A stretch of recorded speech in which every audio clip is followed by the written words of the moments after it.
السلام عليكم ورحمة الله وبركاته. الحمد لله رب العالمين والعاقبة للمتقين، والصلاة والسلام على أشرف الأنبياء والمرسلين نبينا محمد وعلى آله وصحبه أجمعين ومن تبعهم بإحسان إلى يوم الدين، أما بعد. فقال الله عز وجل: أعوذ بالله من الشيطان الرجيم. وما اختلف فيه إلا الذين أوتوه من بعد ما جاءتهم البينات بغيا بينهم فهدى الله الذين آمنوا لما اختلفوا فيه من الحق بإذنه والله يهدي من يشاء إلى صراط مستقيم. سورة البقرہ کی آیت نمبر 213 کا آخری حصہ ابھی آپ کے سامنے پڑھا گیا ہے۔ اللہ تبارک و تعالی فرماتا ہے: وَمَا اخْتَلَفَ فِيهِ إِلَّا الَّذِينَ أُوتُوهُ مِن بَعْدِ مَا جَاءَتْهُمُ الْبَيِّنَاتُ بَغْيًا بَيْنَهُمْ،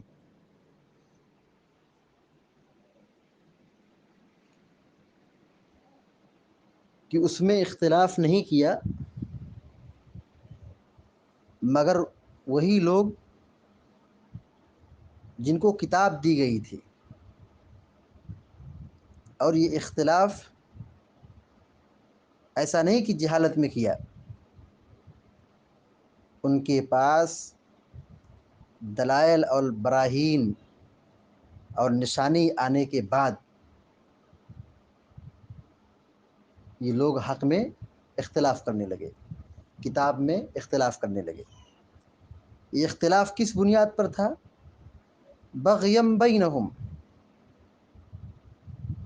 محض دشمنی اور بغض اور عناد کی بنیاد پر۔ اللہ تعالیٰ کہتا ہے: وَمَا اخْتَلَفَ فِيهِ إِلَّا الَّذِينَ أُوتُوهُ، اس کتاب میں، اللہ رب العالمین کی نازل کردہ شریعت میں اختلاف انہی لوگوں نے کیا جنہیں کتاب دی گئی، یعنی اہل کتاب۔ اور یہ اختلاف کب کیا؟ من بعد ما جاءتهم البینات، دلائل کے آ جانے کے بعد، حقائق کے کھل جانے کے بعد، نشانی کے واضح ہو جانے کے بعد۔ اور یہ اختلاف کیوں کیا؟ بغیم بینہم، محض دشمنی کی وجہ سے، آپسی عداوت کی وجہ سے، بغض کی وجہ سے۔ شیخ سعدی رحمۃ اللہ علیہ لکھتے ہیں: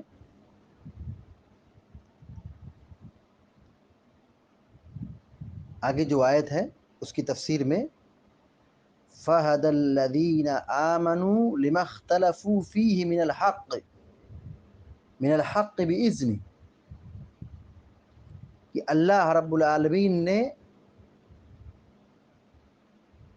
اہل ایمان کو ہدایت دی۔ دیکھو، ہدایت کن کو ملتی ہے، توفیق کن کو ملتی ہے؟ جو اس کی طلب رکھتے ہیں، جو اس کی تڑپ میں لگے رہتے ہیں۔ تو اہل ایمان کو ہدایت ملی، اور اہل کتاب کو ہدایت نہیں ملی۔ ہدایت ان کو کیوں نہیں ملی؟ یہ ان کی شرارتوں کا نتیجہ تھا کہ حق آ جانے کے بعد، کتاب کے آ جانے کے بعد، دلائل کے واضح ہو جانے کے بعد وہ اس میں دشمنی کر رہے ہیں، اس میں شکوک اور شبہات پیدا کر رہے ہیں، اور اللہ تعالیٰ کی کتاب پر یقین نہیں رکھ رہے ہیں۔ تو ظاہر ہدایت کہاں سے ملے گی؟ فَهَدَى اللَّهُ الَّذِينَ آمَنُوا، تو اہل ایمان کو، مومنوں کو، ایمان والوں کو اللہ تعالیٰ نے ہدایت دی۔ لِمَا اخْتَلَفُوا فِيهِ مِنَ الْحَقِّ بِإِذْنِهِ، جس میں ان لوگوں نے اختلاف کیا تھا، جس میں ان لوگوں نے اختلاف کیا تھا، تو اللہ تعالیٰ نے اپنی مشیت سے،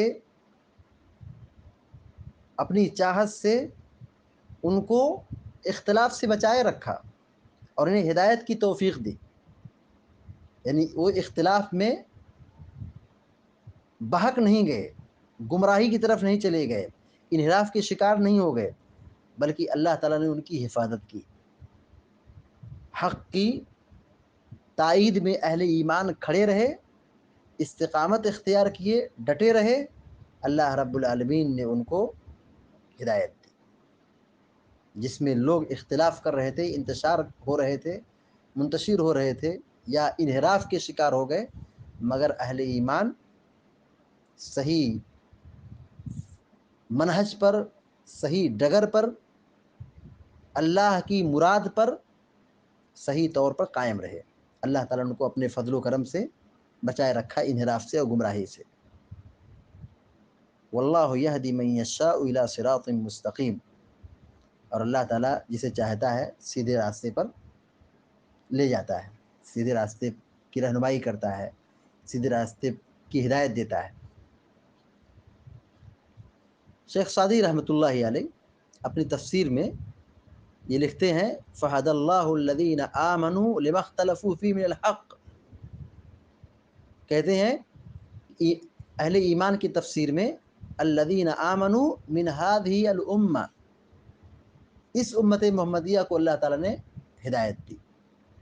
لِمَا اخْتَلَفُوا فِيهِ مِنَ الْحَقِّ فَكُلُّ مَنْ اخْتَلَفَ كُلُّ مَا اخْتَلَفَ فِيهِ أَهْلُ الْكِتَابِ وَأَخْطَأُوا فِيهِ الْحَقَّ وَالصَّوَابَ فَهَدَى اللَّهُ لِلْحَقِّ فِيهِ هَذِهِ الْأُمَّةِ بِإِذْنِهِ، یعنی جن میں اہل کتاب اختلاف اور انحراف کے شکار ہو گئے تھے اور حق اور درست کی باتوں میں، سچائی میں وہ خطا کر رہے تھے، گمراہی کی طرف جا رہے تھے، اللہ تعالیٰ نے اس امت کو اپنی مشیت سے انحراف سے بچایا۔ یعنی یہ پوری امت ایسا نہیں ہوگا کہ پہلی امتوں کی طرح یکدم برباد ہو جائے گی۔ یعنی آج اگر حقیقت میں یہودیت کا، عیسائیت کا اگر جائزہ لیا جائے تو حقائق سب ملیا میٹ ہیں، خلط ملط کے شکار ہو گئے، حق کسی کے پاس نہیں، سب خلط مباحث کے شکار ہیں۔ مگر اللہ تعالیٰ کا یہ فضل ہے، اس کا احسان ہے، اس کا انعام ہے کہ امت محمدیہ آج بھی اپنی اصلی صورت میں باقی ہے۔ اہل کتاب حق پر قائم آج بھی نہیں، اور نبی علیہ الصلوۃ والسلام کے زمانے میں بھی نہیں تھے، سب اس میں تحریف اور انحراف کے شکار ہو گئے تھے، حقانیت پر پردہ ڈال دیا تھا، سب گڑبڑ ہو گئے، خلط ملط ہو گئے۔ مگر امت محمدیہ پر اللہ تعالیٰ کا یہ انعام رہا ہے کہ اللہ تعالیٰ نے اس کی حفاظت فرمائی، اور یہ قیامت تک اپنی اصلی صورت پر قائم رہے گا۔ لا تزال طائفة من امتی منصورین الحق لا یضرهم من خذلهم، کہ ایک گروہ حق پر ہمیشہ قائم رہے گا۔ بہرحال تو اللہ تعالیٰ نے اس امت محمدیہ کی حفاظت کی۔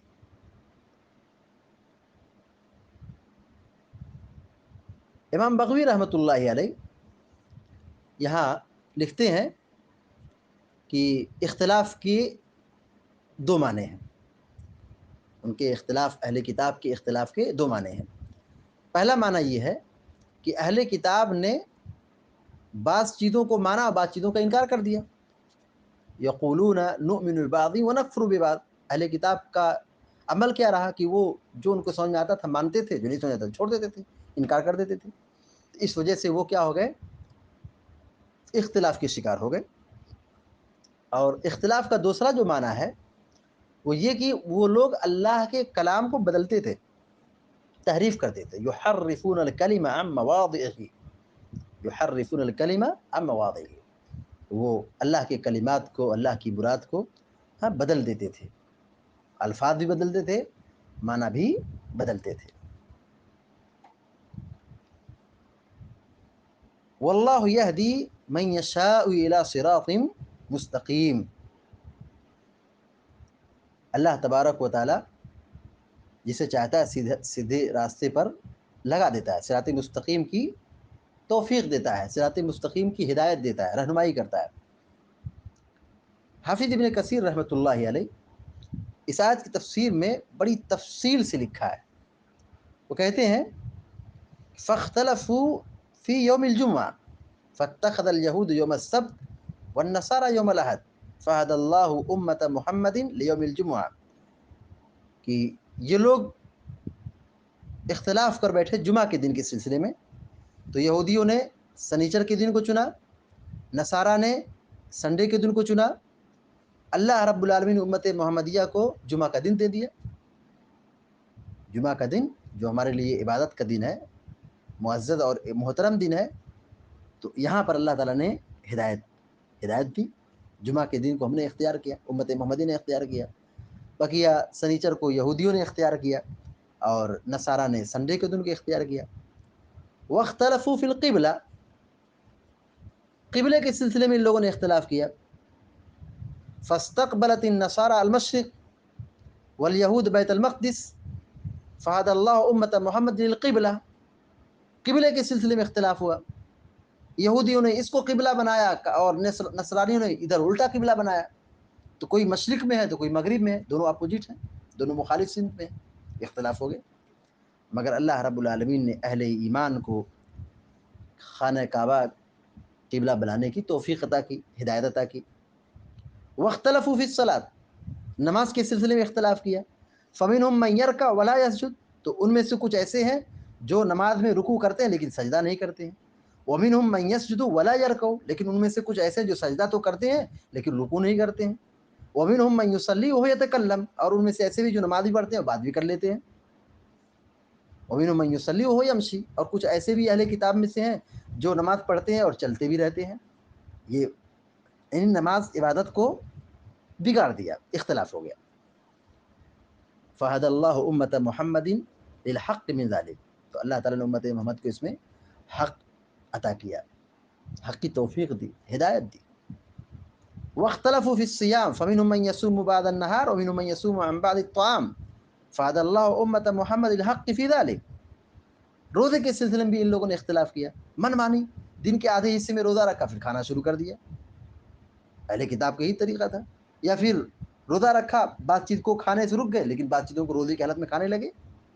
اللہ تعالیٰ نے امت محمد کو حق بات کی توفیق دی. واختلفوا فی ابراہیم، یہی یہودی اہل کتاب ہیں جو ابراہیم علیہ السلام کے سلسلے میں اختلاف کر بیٹھے. کسی نے کہا کہ نہیں وہ یہودی تھے، انہوں نے کہا کہ نہیں نصرانی تھے.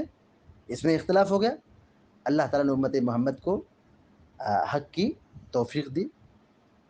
یہی اہل کتاب ہیں، کتنا جھول ہے ان کے یہاں، کتنا اختلاف ہے. عیسیٰ علیہ السلام کے سلسلے میں اختلاف کر لیے تو یہودیوں نے جھٹلا دیا ان کو اور ان کی ماں پر زنا کا الزام لگا دیا. اور یہی نصرانی ہیں، عیسائی ہیں، جنہوں نے ان کو اتنا بڑھایا کہ اللہ کا بیٹا بنا دیا، معبود بنا دیا. مگر اللہ رب العالمین نے اہل ایمان کو، امت محمدیہ کو حق پر باقی رکھا. یہی مطلب ہے فہد اللہ الذین آمنوا لما اختلفوا فیہ من الحق باذنہ، کہ اللہ نے اپنی مشیت سے اہل ایمان کو ہدایت کی توفیق دی اور اختلاف سے، انحراف سے بچائے رکھا. واللہ یہدی من یشاء الی صراط مستقیم، اللہ تعالیٰ جسے چاہتا ہے صراط مستقیم پر چلاتا ہے، صراط مستقیم کی رہبری کرتا ہے، ہدایت دیتا ہے. امام قرطبی رحمۃ اللہ علیہ اس آیت کی تفسیر میں اخیر میں لکھتے ہیں واللہ یہدی من یشاء الی صراط مستقیم، کہتے ہیں رد علی المعتزلہ فی قولہم ان العبد یستبد بہدایت نفسہ. امام قرطبی رحمۃ اللہ کہتے ہیں کہ یہاں اس آیت میں معتزلہ پر رد ہے. معتزلہ کا موقف کیا ہے؟ وہ یہ کہتے ہیں کہ بندہ اپنے نفس کی ہدایت کا خود مالک ہے، یعنی ہدایت کے بارے میں وہ خود مالک ہے، جبکہ معاملہ ایسا نہیں ہے. من یہدہ اللہ فلا مضل لہ ومن یضلل فلا ہادی لہ، ہدایت یہ اللہ تعالیٰ کی توفیق ہے. فہد اللہ الذین آمنوا، اللہ نے اہل ایمان کو ہدایت دی. واللہ یہدی من یشاء الی صراط مستقیم، ہدایت کی توفیق یہ بندے کا اپنا ذاتی کنٹرول نہیں ہے، اس کا اپنا اختیار کردہ معاملہ نہیں ہے، بلکہ یہ اللہ رب العالمین کی توفیق ہے، یہ اللہ تعالیٰ کا انعام ہے، اس کا احسان ہے. لہذا ہماری اور آپ کی یہ کوشش ہو کہ ہم ہدایت کے لیے کوشش کریں، طلب کریں، تڑپ رکھیں، سچی محنت اور لگن اور جستجو کے ساتھ اس کو حاصل کرنے کی فکر کریں اور اللہ تعالیٰ سے نیک توفیق طلب کریں. یقیناً اگر ہم اللہ رب العالمین سے ہدایت مانگیں گے تو ہدایت ملے گی. اللہ کے نبی علیہ السلام کی جامع ترین دعاؤں میں سے اللہم انی اسألک الہدی والتقی والعفاف والغنی مشہور دعا ہے. اور سورہ فاتحہ میں اہدنا الصراط المستقیم صراط الذین انعمت علیہم غیر المغضوب علیہم الضالین. ہاں بندہ اپنی تمام نمازوں میں ہر رکعتوں میں ہاں یہ دعا کرتا ہے. تو ہدایت مانگنا، ہدایت کی کوشش کرنا، یہ بندے کی ایک بڑی ذمہ داری ہے. اللہ کے نبی صلی اللہ علیہ وسلم جب قیام اللیل میں کھڑے ہوتے تھے تو آپ کی جو دعا ہوتی تھی، حضرت عائشہ صدیقہ رضی اللہ تعالیٰ عنہ بیان فرماتی ہیں کہ اللہ کے نبی صلی اللہ علیہ وسلم جب قیام اللیل کے لیے کھڑے ہوتے تھے تو دعا کرتے تھے اللہم رب جبریل و میکائیل و اسرافیل فاطر السماوات والارض عالم الغیب والشہادہ انت تحکم بین عبادک فیما کانوا فیہ یختلفون اللہم اہدنی لما اختلف فیہ من الحق باذنک. یہ دعا کرتے تھے کہ تو مجھے ہدایت کی توفیق دے، جس میں لوگ اختلاف کرتے ہیں اس میں مجھے اپنے فضل سے اپنی مشیت سے ہدایت دے. اور مشہور دعا ہے اللہم ارنا الحق حقا وارزقنا اتباعہ وارنا الباطل باطلا وارزقنا اجتنابہ. اور اسی طریقے سے اللہ کے نبی صلی اللہ علیہ وسلم ہدایت کے لیے اور لوگوں کی ہدایت کے لیے، اپنی ہدایت کے لیے بہت فکر مند ہوتے تھے اور اس کے لیے دعائیں کرتے تھے. لہذا ہماری اور آپ کی یہ ذمہ داری بنتی ہے کہ ہم ہدایت کے لیے فکر مند ہوں. ایسا کوئی یہ نہ سمجھے کہ ہم مسلمان ہدایت یافتہ ہیں تو ہمیں ہدایت کی کیا ضرورت ہے. نہیں، ہدایت کی ضرورت سب سے زیادہ ہے. ہدایت کی ضرورت سب سے زیادہ ہے. اس لیے اللہ تعالیٰ نے سورہ فاتحہ کے اندر ہمیں بار بار یہ نمازوں میں پڑھنے کا مکلف بنایا گیا ہے. یعنی ہر نماز کی ہر رکعت میں سورہ فاتحہ پڑھنا ضروری ہے. تو ہدایت کی ضرورت ہمیں بندوں کو، انسانوں کو سب سے زیادہ ہے. اللہ تعالیٰ ہم سب کو ہدایت نصیب فرمائے اور ہر قسم کے اختلاف اور انتشار سے، انحراف سے ہم سب کی حفاظت فرمائے یا رب العالمین. اقول قولی هذا واستغفر الله لي ولكم ولسائر المسلمين فاستغفروه انه الغفور الرحيم وصلى الله على نبينا محمد وسلم تسليما كثيرا. والسلام عليكم ورحمة الله وبركاته.